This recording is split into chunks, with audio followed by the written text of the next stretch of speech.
नमस्कार दोस्तों, आपका स्वागत है प्रदीप मैथ अकादमी में। आज हम पढ़ेंगे जीके में मुगल साम्राज्य और उसके संस्थापक। मुगल साम्राज्य के संस्थापक कौन थे? हमारे बाबर। देखिए यहाँ पे फ्रेंड्स, आपका बाबर का पिक दिया गया है ना। तो हमारे मुगल साम्राज्य के संस्थापक हमारे कौन थे? बाबर। तो इसीलिए हम बाबर के विषय में पढ़ेंगे, बाबर की पूर्ण जीवनी पढ़ेंगे। ठीक है फ्रेंड्स, तो चलिए स्टार्ट करते हैं आज का वीडियो। देखिए, बाबर मुगल साम्राज्य के संस्थापक हमारे कौन थे? बाबर। देखिए, और उनकी शासन अवधि कितनी थी, यानी इन्होंने कितने साल तक शासन किया? 1526 से 1530, मात्र 4 वर्ष तक इन्होंने शासन किया। और 26 दिसंबर 1530 को इनकी मृत्यु हो गई थी। ठीक है फ्रेंड्स, देखिए निधन 26 दिसंबर 1530 ईस्वी में हो गई थी। इनके उत्तराधिकारी कौन थे? उत्तराधिकारी मतलब होता है जब ये नहीं रहेंगे तो इनका वो पुत्र या फिर वो व्यक्ति जो इनके बाद राजगद्दी पर बैठेगा वो हुमायूं था। हुमायूं इनका सबसे बड़ा पुत्र था। ठीक है, पूर्ववर्ती कोई नहीं था। पूर्ववर्ती का मतलब क्या हुआ कि इनसे पहले किन्होंने शासन किया? तो बाबर से पहले किसी ने भी मुगल वंश में शासन नहीं किया था, क्योंकि मुगल वंश की स्थापना भारत में बाबर ने ही की थी। ठीक है फ्रेंड्स, तो मुगल वंश के संस्थापक कौन है? बाबर। ठीक है, अब देखिए बाबर का जन्म कब हुआ? ये फरगन्ना घाटी में हुआ था। ठीक है, कब हुआ? 1483 ईस्वी में। फ्रेंड्स, आप इसमें बाबर की हम पूर्ण जीवनी के बारे में पढ़ेंगे। उससे पहले यहाँ पे आपके कुछ इंपॉर्टेंट पॉइंट दिए गए हैं, जैसे बाबर के पिता के नाम, माता का नाम, उनका उत्तराधिकारी, उनकी शासन अवधि, है ना। तो ये सारी चीजें आप देख लीजिए। इन सारी चीजों को देखने के बाद हम नेक्स्ट करेंगे, उसमें हम बाबर के बारे में डिटेल से जानेंगे, ताकि किसी भी एग्जाम में कोई भी क्वेश्चन बाबर से संबंधित या मुगल साम्राज्य के संस्थापक से संबंधित आएगा तो हम उसे आसानी से बना सके। क्यों? क्योंकि हर एग्जाम में लगभग 1-2 क्वेश्चन तो आता ही है, ठीक है, मुगल वंश से संबंधित। तो इसलिए हम फ्रेंड्स इसे बहुत ही ध्यान से पढ़ेंगे। आपने यहाँ पे देखा कुछ बाबर के बारे में इंपॉर्टेंट बिंदु, चलिए फिर से देख लेते हैं। बाबर की आपकी शासन अवधि कब थी? 1526 से 1530 ईस्वी तक। ठीक है फ्रेंड्स, और इनके पूर्ववर्ती कोई नहीं थे। ये कौन थे? मुगल वंश के संस्थापक थे भारत में। ठीक है, इसलिए इनके पहले कोई भी शासन नहीं किया था मुगल वंश में। इनके उत्तराधिकारी हुमायूं थे। हुमायूं इनके सबसे बड़े पुत्र थे, जो इनके बाद राजगद्दी पर बैठे थे। बाबर का जन्म कब हुआ था? 1483 ईस्वी में फरगन्ना घाटी में। ठीक है फ्रेंड्स, फरगन्ना अभी आपका अफगानिस्तान में पड़ता है, वो अभी भारत में नहीं पड़ता है। ठीक है फ्रेंड्स, उस समय उनका जन्म हुआ था फरगन्ना घाटी में। ठीक है, और इनका निधन हुआ था 26 दिसंबर 1530 ईस्वी में। कहाँ हुआ था फ्रेंड्स? आगरा में। ठीक है, अब देखिए इनकी समाधि, जब ये चूंकि ये मुगल वंश के थे तो मुगल वंश को दफनाया जाता है, तो जब इन्हें दफनाया गया था तो इनके समाधि से संबंधित 2 है, एक आगरा एक काबुल। अब आप सोच रहे होंगे फ्रेंड्स, किसी भी इंसान को एक ही जगह एक ही बार दफनाया जा सकता है, तो इसे 2 जगह कैसे है? 2 जगह इसलिए है क्योंकि बाबर की इच्छा थी कि जब मैं मर जाऊं तो मेरी समाधि काबुल में बनाई जाए, यानी मुझे काबुल में दफनाया जाए। पर चूंकि उनका निधन आगरा में हुआ था तो पहले उन्हें आगरा में दफना दिया गया था। ठीक है, लेकिन 9 साल बाद उनके पुत्र हुमायूं ने अपने पिता की इच्छा की पूर्ति करते हुए उन्हें दोबारा उस जगह से निकाल के काबुल में उन्हें दफनाया था। इसलिए बाबर की समाधि कहाँ है फ्रेंड्स? अभी काबुल में है। लेकिन अगर आपसे क्वेश्चन ये आए कि सबसे पहले शुरुआती में बाबर को कहाँ दफनाया गया था, तो आप लिखेंगे आगरा और उसके बाद काबुल। ठीक है फ्रेंड्स, अब देखिए बाबर के पिताजी का क्या नाम था? बाबर के पिताजी का नाम था उमर शेख मिर्जा। ठीक है फ्रेंड्स, और ये फरगना घाटी के छोटे से कस्बे के सरदार थे। ठीक है, और इनकी माता का नाम क्या था? कुतलुब निगार खानम। बाबर जी की माता कौन थी? कुतलुब निगार खानम। उनके पिताजी उमर शेख मिर्जा। ठीक है फ्रेंड्स, चलिए अब कुछ देखते हैं बाबर के बारे में कुछ महत्वपूर्ण बिंदु। ठीक है, बाबर ने कौन कौन से महत्वपूर्ण कार्य किए? ठीक है, कब कब किए? आइए तो बाबर के बारे में जानते हैं कुछ महत्वपूर्ण बिंदु। जलाउद्दीन मोहम्मद बाबर देखिए बाबर का पूरा नाम क्या था फ्रेंड्स? जलाउद्दीन मोहम्मद बाबर। ठीक है, इनका शासन 4 वंश का रहा था। ठीक है, और इनका जन्म कब हुआ था? 14 फरवरी। 14 फरवरी को फ्रेंड्स देखिए बाबर का जन्म हुआ था। वैलेंटाइन डे है इसलिए आप लोग को याद रहेगा 14 फरवरी 1483 ईस्वी में। ठीक है, और ये इनकी मृत्यु कब हुई? 26 दिसंबर 1530 ईस्वी में। ठीक है, अब देखिए बाबर के नाम से जो विख्यात हुए जलाउद्दीन मोहम्मद बाबर है ना, वो कौन थे? मुगल वंश के शासक थे, है ना, और संस्थापक भी। ठीक है, अब देखिए आपका यहाँ पे क्वेश्चन हो सकता है कि बाबर का पूरा नाम क्या था? ध्यान रखेंगे फ्रेंड्स, जलाउद्दीन मोहम्मद बाबर। ठीक है, अब देखिए उनका जन्म मध्य एशिया के वर्तमान उज्बेकिस्तान में हुआ था। ठीक है, अभी देखिए जो जहां उनका फरगना में जन्म हुआ था वो अभी कहाँ पड़ता है? वो मध्य एशिया में पड़ता है, उज्बेकिस्तान में। ठीक है फ्रेंड्स, वह भारत में मुगल वंश के संस्थापक थे। ठीक फ्रेंड्स, मैंने आपको बताया मुगल वंश के संस्थापक कौन थे? बाबर। इससे पहले भारत में मुगल वंश का शासन नहीं था। ठीक है, अब देखिए वो तैमूर लंग के वंशज थे। ठीक है, अब उनके पिताजी जो थे वो तैमूर लंग मतलब कि तैमूर वंश से रिलेटेड थे। उनके वो पुत्र थे पूर्वज, मतलब कि तैमूर लंग जो थे उनके पिताजी के पूर्वज थे, और ये चंगेज खान की पूर्वज उनकी माता थी। ठीक है, उनके माता के पूर्वज आपके चंगेज खान थे। तो इसीलिए बाबर को ऐसा लगता था कि वो इन दोनों वीरों के वंशज हैं। ठीक है, इसलिए वो अपने आप को बहादुर कहा करते थे। ठीक है, ऐसे वो कैसे तैमूर लंग का वंशज थे उनके पिताजी। ठीक है, इसलिए बाबर अपने आप को तैमूर लंग का वंशज कहते थे। ठीक है, अब देखिए मुवैयान नामक पदशैली के जन्मदाता कौन है? बाबर। क्वेश्चन आता है फ्रेंड्स ये वाला, है ना, मुवैयान नामक पदशैली के जन्मदाता कौन थे? तो कौन थे? बाबर। ठीक है, अब देखिए फ्रेंड्स आप आगे पढ़िएगा, बाबर ने बहुत सारे, बाबर का शासनकाल मात्र कितने साल का था? मात्र 4 साल का था। ठीक है, लेकिन इन्हीं 4 सालों में इन्होंने इससे बहुत सारे कार्य किए जिसके कारण आज तक इतने वर्षों बाद भी हम उन्हें पढ़ रहे हैं और उनके रिलेटेड एग्जाम में हमारे क्वेश्चन भी आते हैं। ठीक है फ्रेंड्स, चलिए आगे बढ़ते हैं। 504 ईस्वी में काबुल तथा 507 ईस्वी में कंधार को जीता। ठीक है, तथा बादशाहों की उपाधि धारण की। अब देखिए बाबर ने क्या किया? 504 ईस्वी में काबुल पर विजय प्राप्त किया। ठीक है, तथा 507 में कंधार को जीता। ये सारे जो क्षेत्र थे वो किधर के क्षेत्र थे? जहां का बाबर फरगना के क्षेत्र थे ये सब। ठीक है, इन सबको जीता बाबर और उसने खुद को क्या किया? बादशाह की उपाधि से धारण किया। इसके पहले इसके जितने भी पूर्वज थे, है ना, इसके जो पिताजी थे वो सब बादशाह नहीं कहलाते थे, लेकिन इसने क्या किया? फरगना, है ना, काबुल, कंधार, इन सबको जीतने के बाद क्या किया? अपने आप को बादशाह की उपाधि से खुद को सम्मानित किया। ठीक है, अब देखिए उपाधि धारण की, है ना, और 1519 से 1526 ईस्वी तक भारत ने 5 बार भारत में आक्रमण किया। अब देखिए भारत में क्या करता था बाबर? पहले क्या करता था? स्टार्टिंग में वो भारत का तो था नहीं, तो क्या करता था उस समय जब वो देखता था कि भारत की राजनीतिक स्थिति बहुत ही खराब है, यहाँ के जो राजा हैं उन सबका आपस में मतभेद हो रखा है, तो उसने क्या किया? वो देखता था कि जो क्षेत्र सबसे ज्यादा कमजोर है वहां पे वो आके आक्रमण करता था और जीतता था, और साथ ही साथ वहां से बहुत सारे धन और बहुत सारी सामग्री, रुपए, पैसे, सारे चीजें लेकर के वहां से चला जाता था। इस तरह से बाबर ने 1519 से 1526 तक 5 बार किया फ्रेंड्स, लेकिन उसने 4 बार ऐसा किया, 5वीं बार में वो भारत में ही रह गया।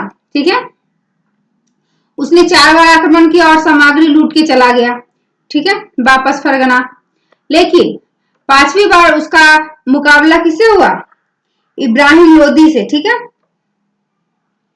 कब हुआ फ्रेंड्स? 1526 ईस्वी को, ठीक है। तथा सफल 1526 ईस्वी में पानीपत के मैदान में दिल्ली सल्तनत के अंतिम सुल्तान इब्राहिम लोदी, जो कि लोदी वंश के अंतिम कौन थे सुल्तान?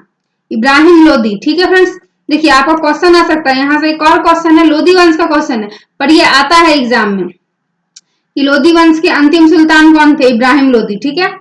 और उसे किसने हराया? तो बाबर ने हराया। कौन सी लड़ाई में? पानीपत की लड़ाई में। कब हुई थी? 1526 ईस्वी में, ठीक है फ्रेंड्स। हराया और उसके बाद क्या किया? मुगल वंश की नींव डाली, ठीक है। और इसी के साथ वो भारत में, चूंकि वो भटक रहे थे फरगना में, कभी फरगना कभी भारत, कभी फरगना कभी भारत, आक्रमण के लिए, है ना।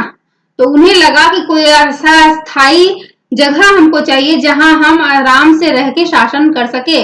उन्होंने क्या किया? दिल्ली के सुल्तान, अंतिम सुल्तान इब्राहिम लोदी को हराया, जो कि लोदी वंश से संबंधित थे। और उसके बाद उन्होंने मुगल वंश की नींव डाली, ठीक है। उन्होंने भारत में मुगल वंश की नींव डाली। तो भारत में मुगल वंश की नींव कब पड़ी है? 1526 ईस्वी में। किसके द्वारा? बाबर के द्वारा। बाबर का पूरा नाम क्या था? जलालुद्दीन मोहम्मद बाबर।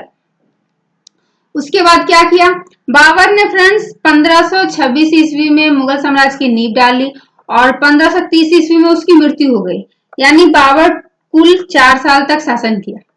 इन 4 साल में हर साल उसने एक युद्ध लड़ा, ठीक है। देखिए आपका पानीपत की लड़ाई 1526 में लड़ी है, 1527 में खानवा का युद्ध, है ना, 28 में चंदेरी का युद्ध, 29 में घाघरा का युद्ध और 30 में वो मृत्यु को प्राप्त हुआ, ठीक है फ्रेंड्स। तो इस तरह से हम याद रखेंगे 4 लड़ाई है बाबर की।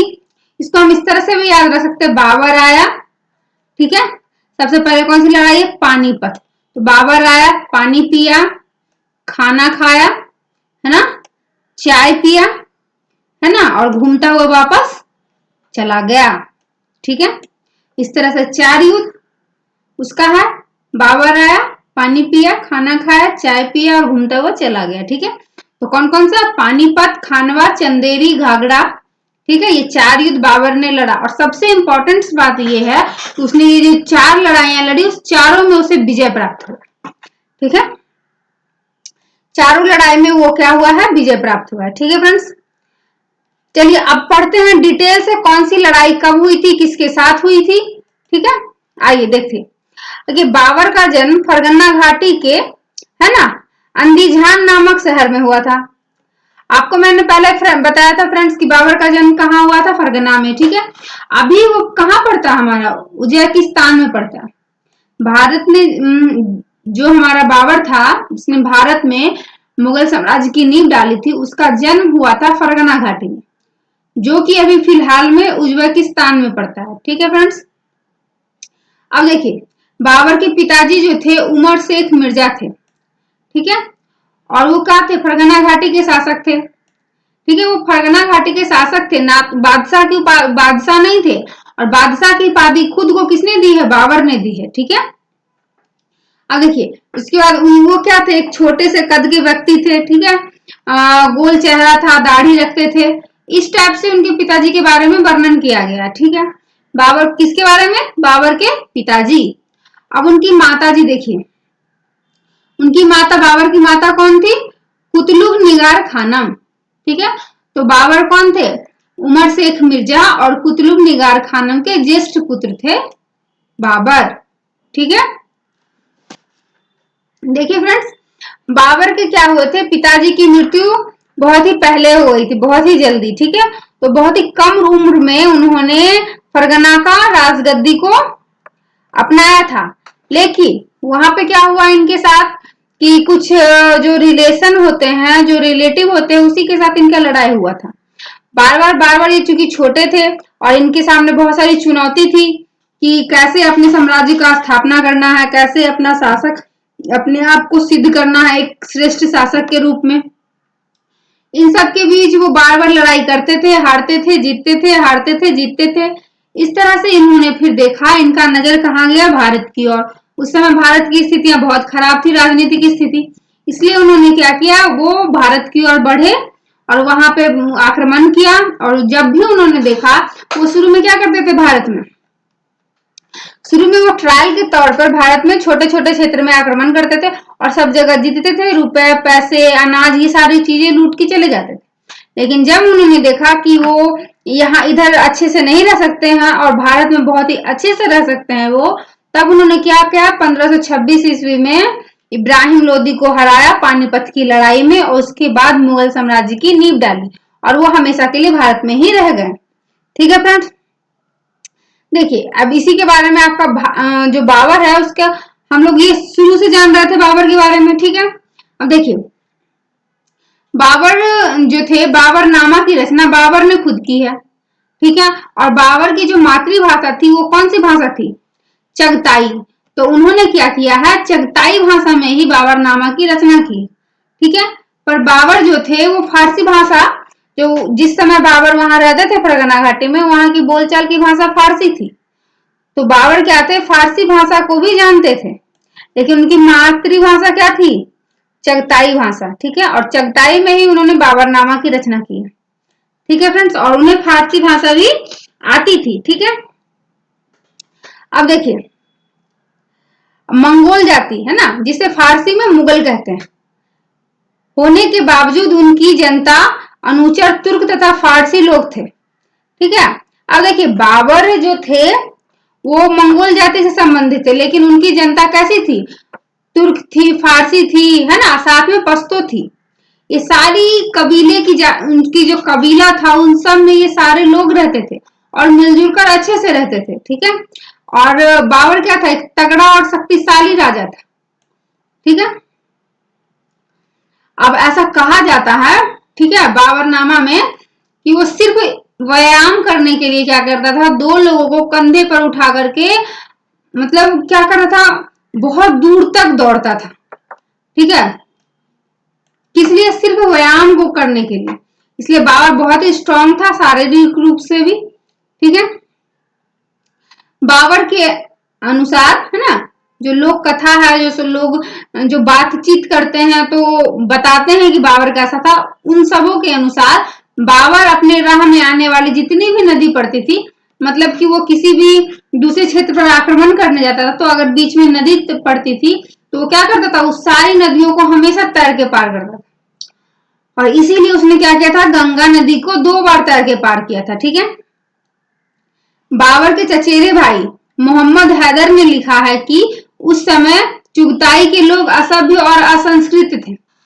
क्योंकि ये बहुत ही पहले की बात है, तो उस समय लोग ज्यादा पढ़े लिखे नहीं हुआ करते थे, और चूंकि वो पढ़े लिखे नहीं हुआ करते थे तो बाबर का नाम इतना भारी नाम था उनका, है ना, जाहिर उद्दीन मोहम्मद, ये उन्हें उच्चारण करने में बहुत ही प्रॉब्लम होता था। ठीक है, उनका पूरा नाम क्या था, जाहिर उद्दीन मोहम्मद बाबर। तो ये सब चूंकि लोग अशिक्षित थे, इतने बड़े बड़े वर्ड को वो उच्चारण अच्छे से नहीं कर पाते थे, इसलिए उन सब ने क्या किया, बाबर का नाम बाबर, वो पीछे वाला जो था आपका जलालुद्दीन मोहम्मद, उसके बाद जो था बाबर, वो सिर्फ वो लोग उनको बाबर के नाम से बुलाने लगे। इस तरह से वो क्या हो गए, बाबर के नाम से फेमस हो गए। ठीक है फ्रेंड्स, अब देखिए जो क्या था, बाबर के पहले दिल्ली संतलन तथा खिलजी वंश के पतन के बाद अराजकता की स्थिति उत्पन्न हो गई थी। ठीक है, उस समय क्या किया था, तैमूर लंग ने आक्रमण किया था, है ना, सैयदों की स्थिति का फायदा उठाकर दिल्ली की सत्ता पर अपना आधिपत्य कायम किया था। ठीक है, लेकिन क्या किया था, तैमूर लंग के द्वारा पंजाब का शासन बनाए जाने के बाद खिलजी खान ने इस वंश की स्थापना की थी। ठीक है, अब बाद में क्या हुआ, लोधी राजवंश ने अफगानों को सैयदों से हराकर सत्ता हासिल कर। ठीक है, क्योंकि उत्तरी भारत में पहले क्या था, बहुत पहले तैमूर लंग का शासन था, उसके बाद क्या किया गया, उन सबको हरा करके लोधी वंश का संस्थापना हुआ। इसीलिए बाबर का मानना था कि चूंकि हम तैमूर के वंशज हैं और हमारे पूर्वज कभी वहां शासन किया करते थे, इसीलिए हमारा क्या है, वहां पर अधिकार है। और इसलिए उन्होंने क्या किया था, पानीपत का जो प्रथम युद्ध लड़ा था उसमें इब्राहिम लोदी को हराया था। ठीक है, इब्राहिम लोदी थे ना अंतिम लोधी वंश के राजवंश, है ना, शासक, अंतिम शासक कौन थे, इब्राहिम लोदी। तो उन्हें ही हरा के उसने मुगल वंश की स्थापना की थी। ठीक है। देखिए बाबर को लगता था कि दिल्ली की सल्तनत पर फिर से तैमूर वासियों का शासन होना चाहिए। ठीक है, क्यों? क्योंकि उन्होंने बहुत पहले तैमूर लंग ने शासन किया था यहाँ पे, और एक तैमूर वंशी होने के कारण वो दिल्ली सल्तनत पर कब्जा करना चाहता था। ठीक है, इसके लिए क्या किया उसने, सुल्तान इब्राहिम लोदी को अपनी इच्छा से अवगत भी करवाया। ठीक है, और उनसे उनका जवाब मांगा, लेकिन जब तक इब्राहिम लोदी जवाब देते उसके पहले ही बाबर ने क्या किया, छोटा छोटा शहर है ना, छोटा छोटा जगह पे, जैसे सबसे पहले उसने कंधार पर कब्जा किया। ठीक है, वो क्या किया कि जब उसने इब्राहिम लोदी को सूचना भेज दिया, लेकिन इब्राहिम लोदी को जवाब आने में भी उस समय क्या होता था, घुड़सवार चलता था, एक जगह से दूसरी जगह जो होते थे 2 राजदूत जाया करते थे, उनके आने जाने में जो समय था, जो टाइम था, उतना बाबर ने इंतजार ना कर करके वो छोटे छोटे जगहों पर क्या करने लगा, कब्जा करने लगा, जैसे उसने कंधार पर कब्जा किया। ठीक है, और क्या किया, इसके बाद क्या हो गया, बाबर को समझ में आने लगा कि वो छोटे छोटे जगह पर कब्जा करेगा और वो उसमें जीत हासिल कर सकता है। इन सब के बाद क्या हुआ, उसका इब्राहिम लोदी से सामना हुआ। ठीक है ना, इसके बाद क्या किया उसने, इब्राहिम लोदी पर आक्रमण किया, और उसके बाद क्या हुआ, पानीपत की लड़ाई हुई। ठीक है, जिसे पानीपत का प्रथम युद्ध के नाम से जानते हैं। ठीक है, अब देखिए पानीपत का युद्ध हुआ कब था, तो पानीपत का युद्ध हुआ था 21 अप्रैल 1526 ईस्वी को।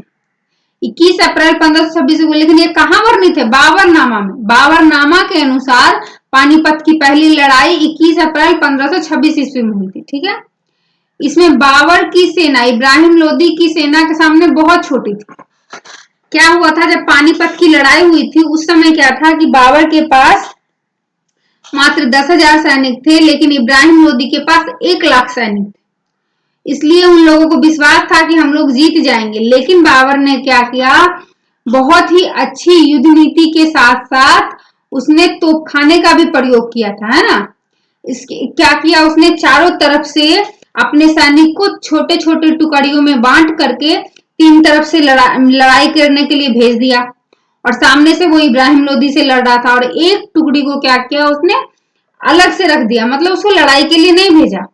उसने कहा कि जब 3 तरफ से सब घिर जाएं तो आप आकर के पीछे से हमला करना। ठीक है, इस तरह से कुशल युद्ध नीति के तहत बाबर ने अपने 10,000 सैनिकों के साथ इब्राहिम लोदी के 1 लाख सैनिकों को हरा दिया। ठीक है, इसके बाद दिल्ली की सत्ता पर बाबर का अधिकार हो गया। ठीक है, और उसने क्या किया, मुगल वंश की नींव डाली।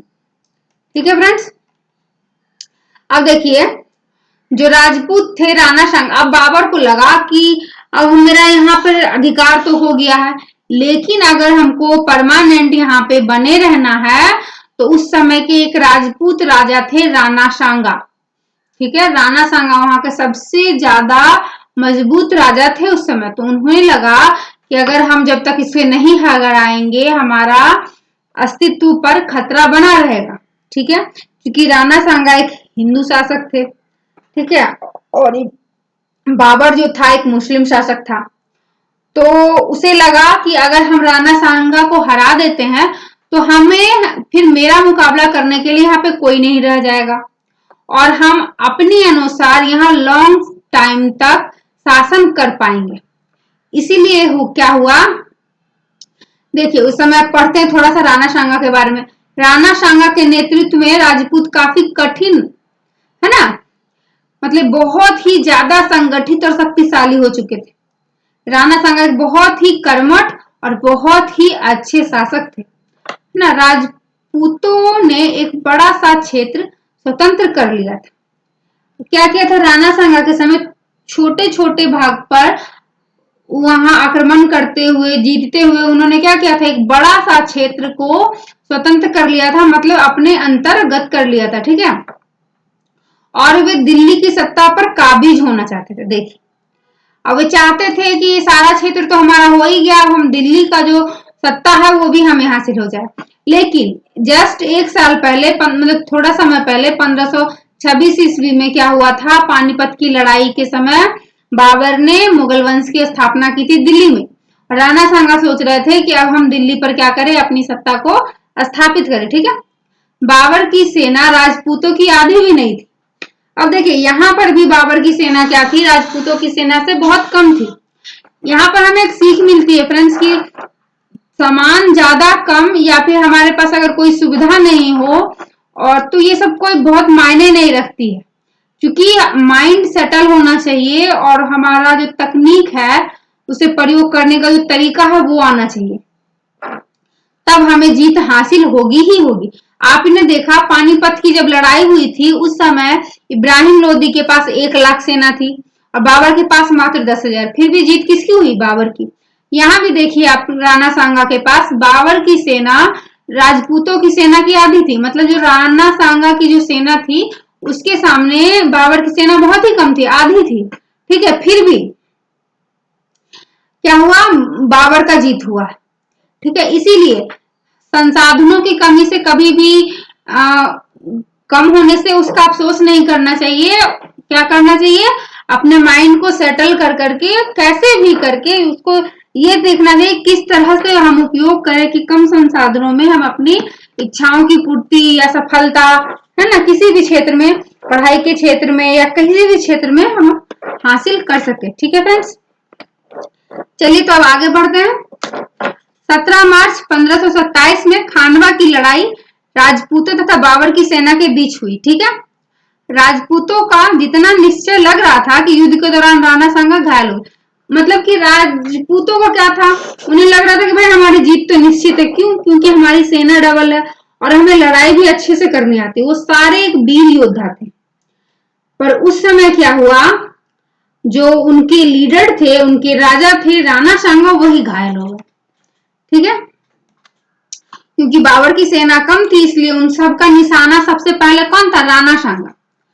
क्योंकि अगर कहीं पे कोई संगठन जाता है तो जो लीडर होते हैं वो बिखर जाए तो सेना क्या हो जाती है, मनोबल ऐसे ही टूट जाता है और वो ऐसे ही हार जाती है। उसी दौरान क्या हुआ कि राणा सांगा घायल हो गए और चूंकि वो घायल हो गया तो उनके साथियों ने उन्हें क्या किया, युद्ध से बाहर कर दिया, मतलब उन्हें सुरक्षित बाहर लेके चले गए। इससे क्या हो गया, पूरी सेना में भगदड़ मच गई और क्या हो गया, बाबर की जीत हो गई। ठीक है, और इस युद्ध के बाद, युद्ध हमारा कब हुआ था, 1527 ईस्वी में, है ना, 17 मार्च को। लेकिन इस युद्ध के 1 साल बाद 30 जनवरी 1528 को क्या हुआ, राणा सांगा की मृत्यु हो गई, क्योंकि वो युद्ध में ही घायल हो चुके थे और उन्हें सब लोगों ने, वहां पर जो उनके ईमानदार साथी थे, उन्होंने क्या किया, उसे सही सलामत वहां से बाहर निकाल लिया। लेकिन वो फिर भी 1 साल बाद वो नहीं रहे। ठीक है, इसके बाद बाबर दिल्ली की गद्दी पर, है ना, अविवादित अधिकारी बन गया। मतलब उसके बाद उसके सामने उसके टक्कर वाला कोई भी ऐसा शासक नहीं था जो उसे आकर के सामने से चैलेंज कर सके। ठीक है, आने वाले दिनों में मुगल वंश ने भारत की सत्ता पर कितने सालों तक राज किया, 231 सालों तक। ठीक है, देखिए अब खानवा का जो युद्ध हुआ राणा सांगा और बाबर के बीच में, जिसके बारे में हमने अभी पढ़ा, उसमें कुछ महत्वपूर्ण और इम्पोर्टेंट बिंदु है जिससे क्या होता है, एग्जाम में क्वेश्चन आता है। तो उस महत्वपूर्ण बिंदु के बारे में हम जान लेते हैं।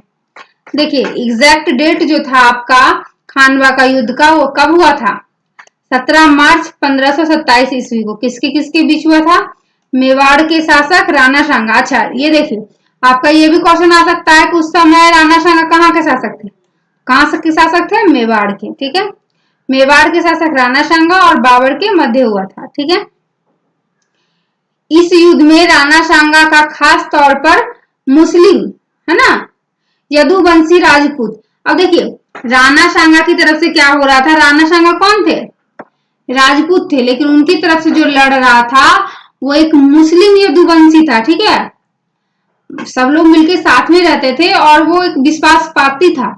ठीक है, वो लड़ रहा था किसकी तरफ से, राणा सांगा की तरफ से। ठीक है, इस तरह से क्या किया गया, राणा सांगा और बाबर के बीच में युद्ध हुआ था, है ना, खानवा का युद्ध। ठीक है, और देखिए बाबर ने युद्ध के दौरान अपने सैनिकों का उत्साह बढ़ाना, देखिए क्या था, बाबर को पता था कि राणा सांगा बहुत ही ज्यादा शक्तिशाली राजा है। ठीक है, और उसको पता था कि मुकाबला जो टक्कर का होने वाला है, उसके पास सैनिक भी कम था, तो उसको कुछ ऐसा करना था, ठीक है। एक तरह से ऐसे मान लीजिए कि बाबर के पास संसाधनों की कमी थी, ठीक है, लेकिन उसको क्या करना था, उस कम संसाधनों को कैसे इस्तेमाल किया जाता है ये बाबर को बहुत ही अच्छा तरीके से आता। देखिए यहाँ पे आपको पता चलेगा उसने क्या किया, इस युद्ध को बाबर ने बहुत ही चालाकी से धर्म युद्ध में बदल दिया। और क्या किया, सैनिकों का उत्साह बढ़ाने के लिए शराब ना पीने और ना बेचने प्रतिबंध की घोषणा कर दी, ठीक है, ताकि सैनिकों को लगे कि हाँ ये हमारे राजा कितने अच्छे हैं, ठीक है। इसलिए उसने क्या किया, शराब के सभी पात्रों को तुड़वा दिया और शराब ना पीने की कसम ली। किसने, बाबर ने। किस युद्ध के समय, खानवा के युद्ध के समय, ठीक है। वो दिमाग से खेल रहा था। देखिए उसने क्या किया, सैनिकों को दिमाग से स्ट्रॉन्ग करना स्टार्ट किया। उसने क्या किया, मुसलमानों में तमगा ना लेने की घोषणा कर दी, ठीक है। उसने क्या किया, उस समय मुसलमानों में तमगा ना लेने की घोषणा कर दी। अब फ्रेंड से आप पूछोगे तमगा क्या है, तो तमगा एक प्रकार का व्यापारिक कर होता था, ठीक है, जो उस समय क्या किया जाता था, मुसलमानों पर लगाया जाता था, ठीक है। उसको क्या किया, बाबर ने लेने से मना कर दिया। तो सैनिकों को और सभी लोगों को, जो मुस्लिम लोग थे, उन लोगों को लगेगा कि हाँ सही बात है, ये राजा हमारे पक्ष में है, ये राजा बहुत ही अच्छे, इन्होंने शराब, इस्लाम में शराब हराम होता है, ठीक है, इस्लाम में शराब एकदम पीना मना होता है। तो बाबर ने क्या किया, शराब पीने पर भी रोक लगा दी, साथ ही जो तमगा कर था, जो मुसलमान व्यापार भाइयों से लिया जाता था, उसे भी माफ कर दिया, ठीक है। साथ ही साथ बाबर क्या है, 20,000 मुगल सैनिकों को लेकर के सांगा के साथ युद्ध पर उतरा, ठीक है। अब देखिए ये सब क्या किया, बाबर ने मेंटली सैनिकों को स्ट्रॉन्ग कर दिया, ठीक है। शराब ना पीना, तमगा कर ना लेना, इस सब से उन लोगों को लगा कि ये हमारा जो शासक बनने वाले हैं वो मुस्लिम के लिए बहुत ही अच्छे शासक होंगे। और साथ ही साथ उन्होंने क्या किया, चूंकि राणा सांगा हिंदू थे, राजपूत शासक थे, और ये मुस्लिम थे, तो इन्हें हिंदू और मुस्लिम के बीच में दरार डाल करके इस युद्ध को बहुत ही चालाकी से धर्म युद्ध में बदल दिया, ठीक है। और साथ ही साथ उसने क्या किया, जो सांगा के या राणा सांगा के सेनापति थे, है ना, उसको भी प्रलोभन दिया, है ना, जो राणा सांगा के सेनापति थे लोधी, उन्हें भी प्रलोभन देकर के अपने साथ मिला लिया, ठीक है।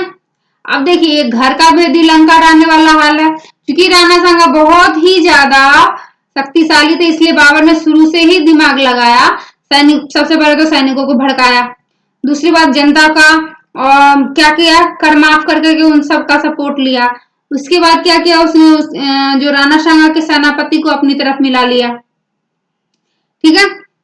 इन सब के बाद बाबर और सांगा की पहली मुठभेड़ बयाना में और दूसरी खानवा नामक स्थान पर हुई, ठीक है, इसलिए इस युद्ध को क्या बोलते हैं, खानवा का युद्ध, ठीक है।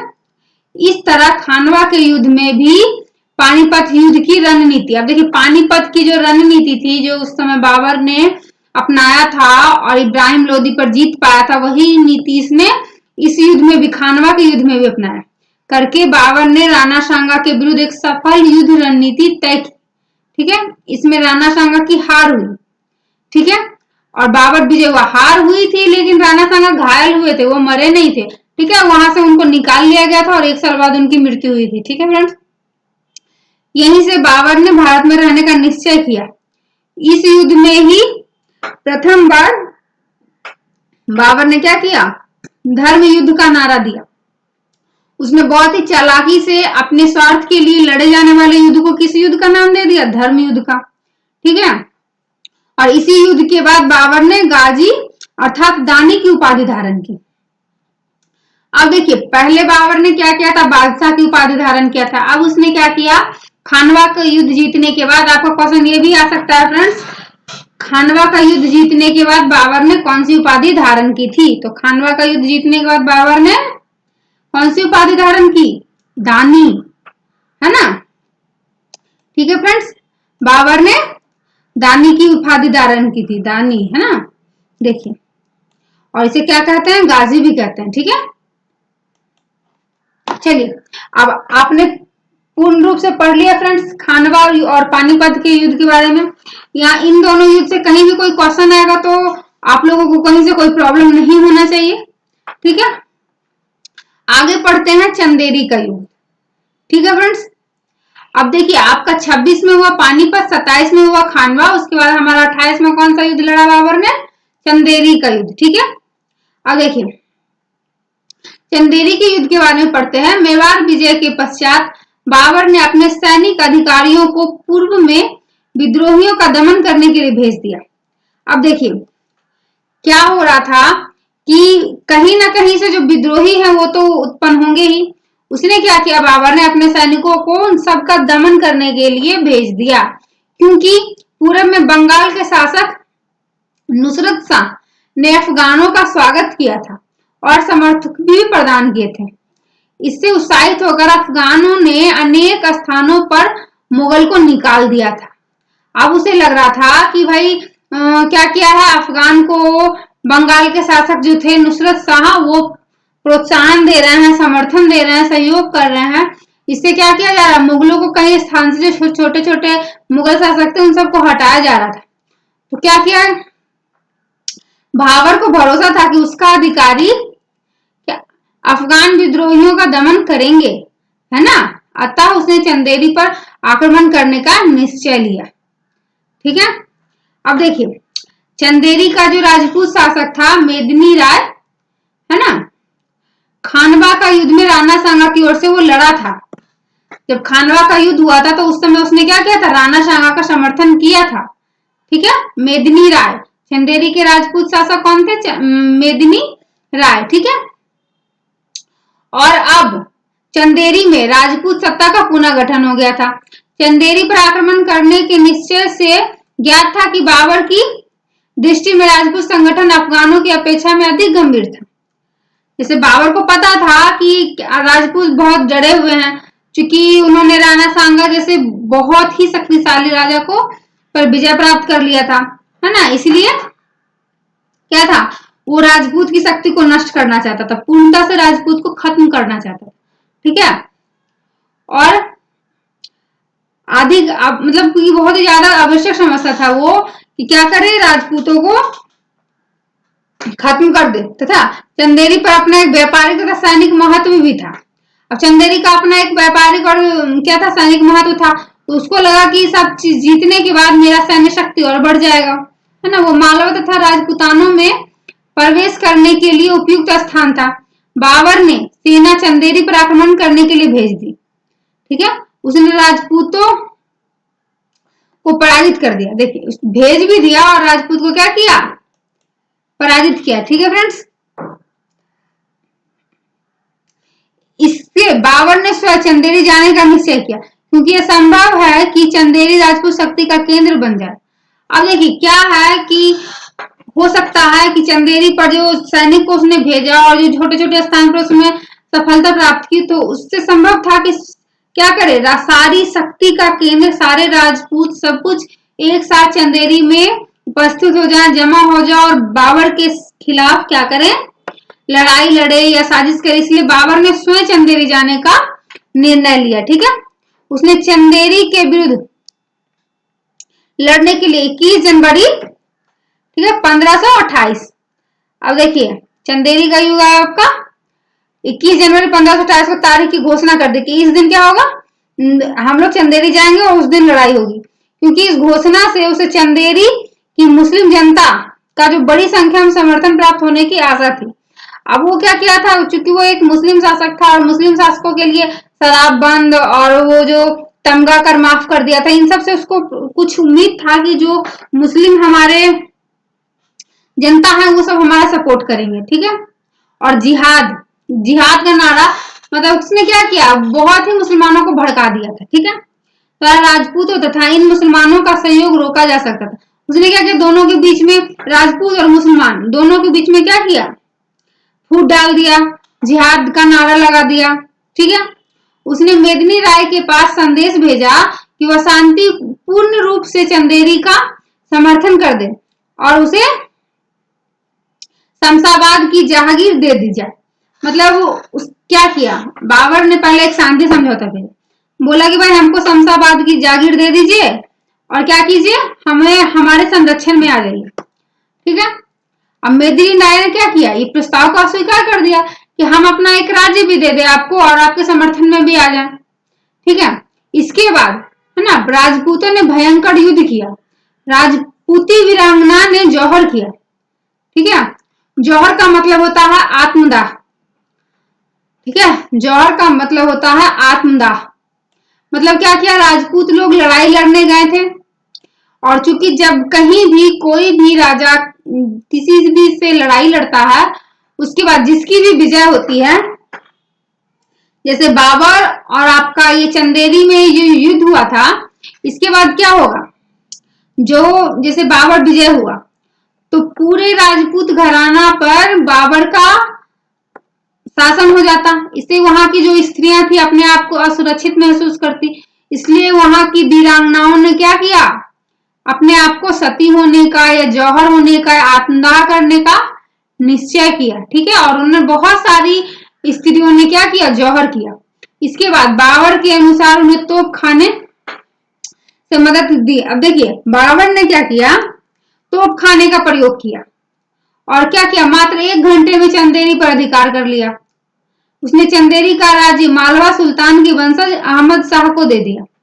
अब देखिए उन्हीं के जो वंशज था उनको क्या किया, मालवा का शासक दे दिया और उन्हें आदेश दिया कि 20 लाख दाम अति प्रति वर्ष, मतलब क्या किया गया, उनके जो वंशज थे उसको वहां का शासन बना दिया गया मालवा का, और साथ ही साथ कहा गया कि हमको 20 लाख रुपया, उस समय जो मुद्रा चलती थी उसका प्रति वर्ष शाही कोष में जमा कराना है। ठीक है, ठीक है फ्रेंड्स, इस तरह से हमने देखा चंदेरी का युद्ध। अब हम आते हैं घाघरा का युद्ध। ठीक है, हमारा चौथा और अंतिम लड़ाई बाबर का कौन था, घाघरा का युद्ध, क्योंकि 1529 में घाघरा का युद्ध लड़ने के बाद 1530 में बाबर की मृत्यु हो गई थी। ठीक है, तो 1529 में उसने लास्ट लड़ाई लड़ी थी घाघरा का युद्ध।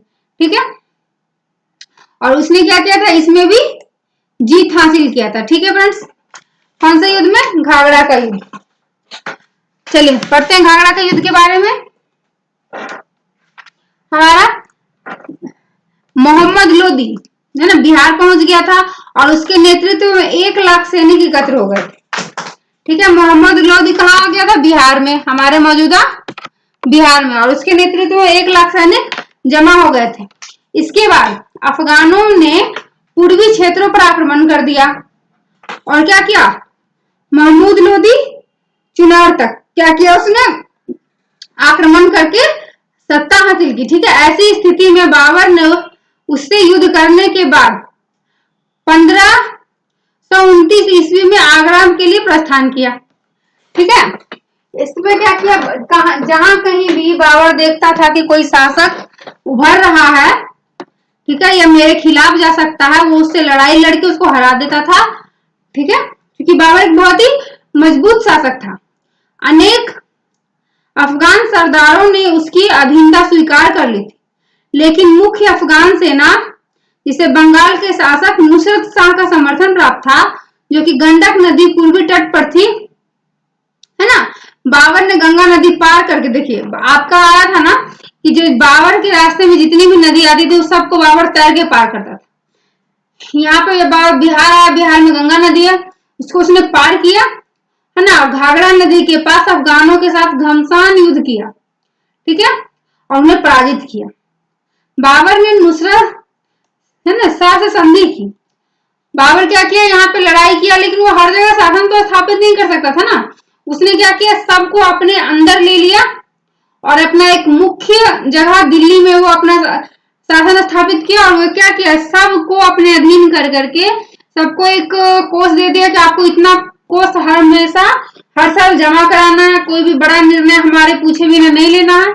इस तरह से सबके बीच संधि की। ठीक है, तो उसने क्या किया, घाघरा के युद्ध में नुसरत शाह के साथ संधि की। ठीक है, और विद्रोहियों को ना शरण देने का वचन दिया। ठीक है, साथ ही साथ संधि का किया, उसके साथ क्या किया, विद्रोह को, जो भी बाबर का विद्रोही था उन सबको कहा गया कि नुसरत शाह का कोई भी शरण नहीं देगा। ठीक है, बाबर ने अफगान जलाल खान को अपना अधीन कर लिया। ठीक है, जो उस समय बिहार का शासक था, और आदेश दिया कि वह शेर खां को अपना मंत्री रखे।